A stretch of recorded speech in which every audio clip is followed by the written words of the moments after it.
There comes a moment in life when you realize that the person you've become is holding you back. You feel stuck, weighed down by habits, thoughts, and patterns that no longer serve you. You know you're capable of more, but you feel chained to the person you've been. This is where the Phoenix method comes in the process of killing your current self so you can be reborn as something greater. Just like the legendary phoenix that burns itself to ashes only to rise stronger, you too must go through a process of destruction and rebirth. To kill your current self, you must first confront the truth. Most people are living on autopilot, repeating the same actions and thoughts every day without questioning them. The person you are right now is a collection of outdated habits, limiting beliefs, and fears. You've built this identity over the years based on what others have told you, past experiences, and even your own failures. But here's the harsh truth: that version of you isn't enough for the life you want to create. That version of you is comfortable, and comfort is the enemy of growth. The first step of the Phoenix method is radical self-awareness.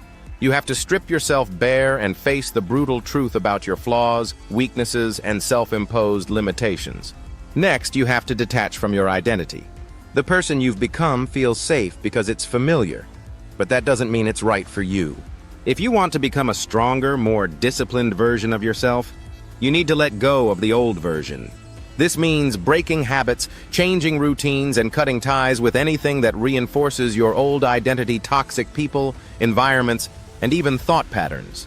The death of your current self won't be comfortable. You'll feel resistance. Your mind will cling to what it knows because change feels like a threat. But this discomfort is necessary. Just like the phoenix sets itself on fire, you need to embrace the destruction of who you are. After the destruction comes the rebirth. This is where you redefine yourself.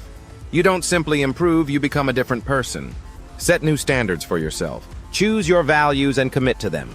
Train your mind and body with relentless discipline. Surround yourself with people who embody the life you want to live.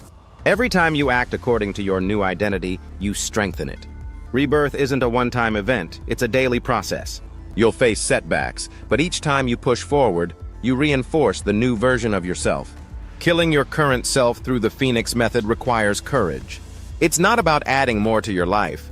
It's about letting go of what's no longer serving you. It's about burning away the weakness, the excuses, and the comfort so that you can rise from the ashes stronger and more powerful than before.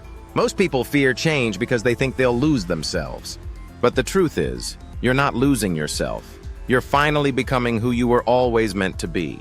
This is the Phoenix method. Burn down the old you, step into the fire, and rise as something unbreakable.